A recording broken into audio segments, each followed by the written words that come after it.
네, 안녕하세요. 원래 당분간 영상을 찍지 않으려고 했는데 구독자분께서 뭔가 질문을 주셔서 잠시 찍게 되었습니다. 수학 교육과를 희망하는 고3 학생이래요. 지금 고3이시면 D-Day 며칠 남으셨어요, 수능? D-Day 얼마 안 남으셨죠? 되게 힘든 시기이실 것 같네요. 네, 힘내시고요, 우선은. 중1 때부터 수학 교사를 꿈꿔오셨나봐요. 근데 고1 때는 되게 와, 내신도 1등급 나오고 잘하셨는데 고2 때부터 뭔가 잘 안 됐나 봐요. 그래도 2등급 맞으셨네요. 2등급 정도면 잘하시는 거 아닌가? 수학에 대한 자신감이 줄어들기 시작했어요. 아우, 아닙니다. 2등급 정도면 잘하시는 거죠. 수학은 좋아하니까 수시 접수해볼 생각이에요. 아우, 환영합니다. 교원대학교 되게 좋은 학교예요. 내신은 1.98 정도이고 1.98 정도시면은 나름 상위권 성적인 것 같네요. 종합밖에 없다 보니 면접도 봐야 되는데 학생부 종합 전형으로 교원대 수학교육과 지원하시려고 하나 봐요. 면접 팁이나 그리고 대학 가서 어떤 과목 배우는지 알 수 있을까요? 우선은 내신이 1.98 정도라고 하셨는데 제가 작년 자료를 준비했거든요. 작년, 재작년, 재재재작년 한번 볼게요. 이게 수학 컷이 어느 정도였는지 한번 보겠습니다. 수학을 보시면은 1단계 합격자 내신 평균이 1.97이래요. 네, 최고는 1.14, 최저는 3.09. 3.09? 1단계 합격자 3.09? 근데 이제 최초 합격자를 보시면은 네, 이렇게 되네요. 1.14부터 2.11 등급의 학생이 합격을 하셨네요. 1.98이라고 하셨죠. 1.98이면은 그래도 괜찮을 것 같네요. 합격할 수 있으실 것 같아요. 재작년을 한번 보면은 최초 합격자 1.00부터 1.71까지 최종 등록자를 보면 1.15부터 2.09까지 1.15부터 2.09까지 그 질문 주신 구독자님 이제 내신이면은 충분히 합격할 수 있을 것 같아요. 네. 2019 학년도 수학을 보시면은 최초 합격자가 최종 등록자가 1.13부터 1.7 이때 학생들이 잘했나 봐요. 네, 이때 학생들이 맞아, 이거 왜 이렇게 높아? 이때 학생들은 잘했네요. 2010 19학번 친구들이구나. 오, 똑똑한 친구들이 많았네요, 제 후배들 중에. 네, 뭐 그래도 아니에요. 할 수 있어요. 이제 이 시간이 지나면서 컷이 줄어들고 있으니까 할 수 있습니다. 네, 할 수 있다는 말 드리고요. 그럼 면접도 봐야 되는데 면접 팁. 교원대 면접은 두 가지 질문을 하죠. 네, 개방형 질문을 하거나 아니면 개방형 질문을 하고 또 뭐죠? 뭐라 하지? 생각하는 구상형 질문이었나요? 두 가지가 있거든요. 개방형 질문은 그냥 즉석으로 아무거나 교수님이 물어보시는 거예요. 질문을 하자마자 바로 생각나는 대로 답해야 되는 게 개방형 질문. 그다음에 구상형 질문은 뭐냐면 그 면접장에 가면은 시험지를 하나 주시고 시험지에 문제가 하나 있어요. 어떤 문제냐면 이제 학교 상황에 대한 이야기예요. 그래서 이러이러한 상황일 때 교사로서 어떤 자세를 가져야 할까, 뭐 어떤 태도를 취할 것인가, 이런 문제들. 그러니까 예비교사로서 생각해 볼 만한 문제가 이제 주어지거든요. 이걸 10분 정도인가? 정확하지 않아요? 네, 10분 정도인가 풀고 이 구상한 내용을 바탕으로 이제 답변하는 게 구상형 면접인데요. 이 구상형 면접 기출문제들이 교원대 수학교육과 홈페이지에 다 있습니다. 홈페이지에 들어가시면 기출문제가 다 있으니까 그거 보시고 대비하시면 될 것 같아요. 면접 팁이라고 하면 그냥 잘 본인의 생각을 잘 논리적으로 효과적으로 의견을 잘 표현하시면은 웬만하면 면접에서 점수를 그렇게 까지 않아요. 보실래요? 지금 작년 수학을 보시면은 작년은 그 면접이 좀 다른 방식으로 진행돼서 의미가 없고요. 재작년 면접을 보시면은 면접에서 그렇게 점수를 많이 까지 않아요. 최고 점수가 20점이고 최저 점수가 15점이네요. 5점이면 큰 건가? 잠시만요. 16.67. 그래요. 면접은 그렇게 교수님들이 그렇게 깐깐하게 채점을 하지 않으니까 그냥 마음 편하게 준비하시면 될 것 같습니다. 중요한 거는 이제 최저 등급 잘 맞추셔야겠죠. 최저 등급 잘 맞추시고 이제 자기소개서 잘 쓰셔야 돼요. 결국에는 그 종합 학생부 내신으로 80% 점수를 주고 면접으로 20% 점수를 주잖아요. 이게 중요하겠죠, 이게. 네. 서류를 잘 준비하셔가지고 꼭 합격하시길 바랍니다. 그다음에 대학교 가서 무슨 과목 배우는지 알 수 있을까요? 수학 전공에 대해서 제가 말씀을 드리겠습니다. 전공 과목은 무엇을 배울까? 1, 2, 3, 4학년 때 수학 전공 과목은 어떤 걸 배우는지 살짝 정리해 봤는데요. 전부 다 설명하기에는 시간이 없으니까 1학년 과목들만 설명을 드리려고 합니다. 네, 이제 대학교 1학년 때 처음 배우는 과목이 집합론이라는 과목입니다. 집합론은 집합에 대해서 다루는 과목인데요. 이 과목을 제일 처음 배우는 이유는 이 과목이 이제 나중에 배울 다른 과목들의 기초가 되기 때문이에요.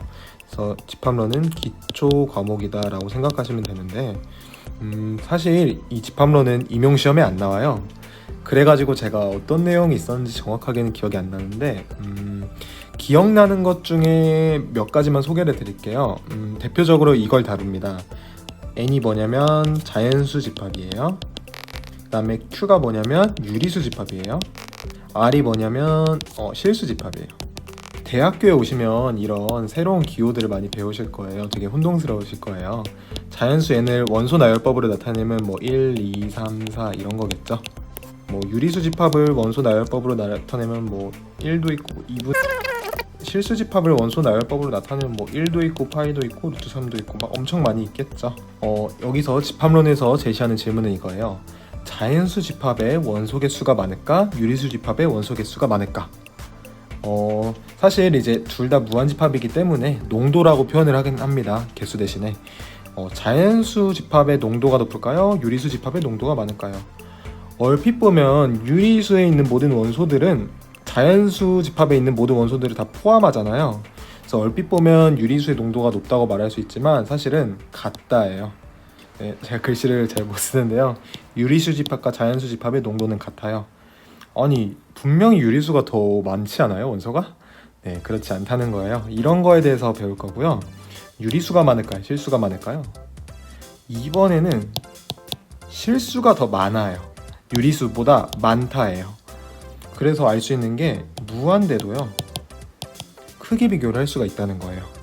이런 것들을 배우는 게 집합론입니다. 네, 간단하게 이렇게만 소개를 할게요. 네, 1학년 1학기 때 이산수학이라는 과목도 배우는데요. 이산수학은 고등학교 때 배웠던 경우의 수랑 관련이 있는 단원입니다. 고등학교 때 경우의 수를 효율적으로 세기 위한 여러 가지 도구들을 배웠었죠. 대표적으로 순열과 조합이 있었어요. 이제 대학교에서는 더 복잡한 경우의 수를 세기 위해서 더 많은 지식들을 배웁니다. 예를 들어 생성함수라는 것이 있고요. 네, 이런 것들이 있어요. 그래서 경우의 수를 조금 더 쉽게 세기 위한, 더 효율적으로 세기 위한 방법들을 배우는 과목이라 생각하시면 되고요. 또 경우의 수랑 별개로 그래프라는 걸 배웁니다. 여기서 그래프는 이제 저 고등학교 때는 배웠었는데 요즘에 교육과정이 없죠. 그 함수의 그래프가 아니라 이런 그래프예요. 점 3개가 있고 쫙쫙 이런 거. 이 그래프는 지하철 노선도에서 자주 활용되는 것 같아요. 네, 그래서 점과 점선으로 이런 식으로 이루어져 있는 거, 이런 거를 그래프라고 부르고 이런 그래프 이론에 대해서 다룹니다. 네, 1학년 때 배우는 세 번째 과목은 이제 미적분학이라는 건데요. 미적분학은 미적분학 1하고 2로 나뉩니다. 미적분학 책 자체가 엄청 두껍기 때문에 두 학기에 나누어서 강의를 주로 진행하는데요. 미적분학 1은 그냥 고등수학이에요. 고등학교에서 미적분 배웠었잖아요. 고등미적분이에요. 고등미적분. 내용이 거의 똑같다고 보시면 되는데 여기다 플러스 알파 내용을 배워요. 이 플러스 알파 내용에는 어떤 것들이 있냐면 예를 들어 이상적분이라는 게 있어요. 이상적분. 그 다음에 하이퍼사인 x, 하이퍼 코사인 x 이런 것들을 간단하게 추가로 배우고 그냥 고등학교 미적분이라 생각하시면 돼요. 그래서 미적분학 1은 다들 공부를 잘 안 해요. 고등학교 때 했던 거라. 근데 이제 미적분학 2에 가게 되면 수학을 이제 싫어하게 되는 분들이 많아지는데요. 왜 그러냐면 미적분학 2에서는 이제 고등학교에서는 상상도 하지 못했던 것을 다룹니다. 고등학교에서는 어떤 함수를 다루냐면 실수집합에서 실수집합으로 가는 함수들을 다뤘잖아요. 그래서 x축, y축에 이렇게 그릴 수 있는 y는 fx로 그릴 수 있는 이런 함수들을 다뤘잖아요. 미적분학 2에서는 이제 어떤 함수들을 다루냐면 실수가 아니라 R3에서 R3를 가는 함수, 또는 R2에서 R3를 가는 함수, 이런 뭔가 차원이 확장된 함수들을 배우는데요. R3가 이제 뭔지 잘 모르시죠? 네, R3라는 건 뭐냐면은 간단하게 말하면 X, Y, Z축 X, Y, Z축에 있는 임의의 점 A, B, C를 다 모아놓은 집합이 이 R3예요. 그래서 A, B, C라는 점을 X, Y, Z로 대응시키는 이런 함수고요. 그래프로 나타내지 못합니다. 되게 추상적인 개념이죠. 이제 이런 함수들을 배우게 되고 벡터장이라고 부르게 돼요. 대학교에 오면 이 벡터장을 이제 미분하고 적분하는 걸 다루게 됩니다. 고등학교에서 다뤘던 함수와는 차원이 다르겠죠. 네, 그래서 조금 어려워요. 조금. 네, 이제 마지막으로 1학년 때 배우는 정수론이라는 과목은 무엇을 배우는 과목인지 간단하게 소개만 할게요. 시간이 없어요. 제가 사실 지금 바빠요. 그 9월 모의고사 날이거든요, 오늘이. 그 모의고사 문제 살짝 풀어봐야 되고 공부해야 돼요, 공부. 그래서 정수론까지만 소개를 드리겠습니다. 정수론은 말 그대로 정수를 다루는, 정수집합을 다루는, 정수에 대해서 다루는 과목입니다. 고등학교까지는 이제 최대공약수라는 개념을 생각할 때 어떤 자연수와 자연수의 최대공약수를 생각했잖아요. 이제는 대학교에서는 이게 범위가 확장이 됩니다. 최대공약수를 어디서 정의하냐면 정수와 정수의 최대공약수를 정의하게 됩니다. 네, 예를 들어서 마이너스 6과 마이너스 8의 최대공약수는 뭘까요? 이런 것들을 다루게 됩니다. 또 정수론에서 뭘 다루냐면 모듈러스라는 걸 다루는데요. 뭔지 설명하기가 조금 곤란하니까 이거를 배우면 뭘 할 수 있는지, 나중에 페르마 정리라는 걸 배우실 건데 그걸 이용하면 이걸 할 수 있어요. 예를 들어 87을 88번 거듭 제곱을 해요. 얘를 89로 나눈 나머지,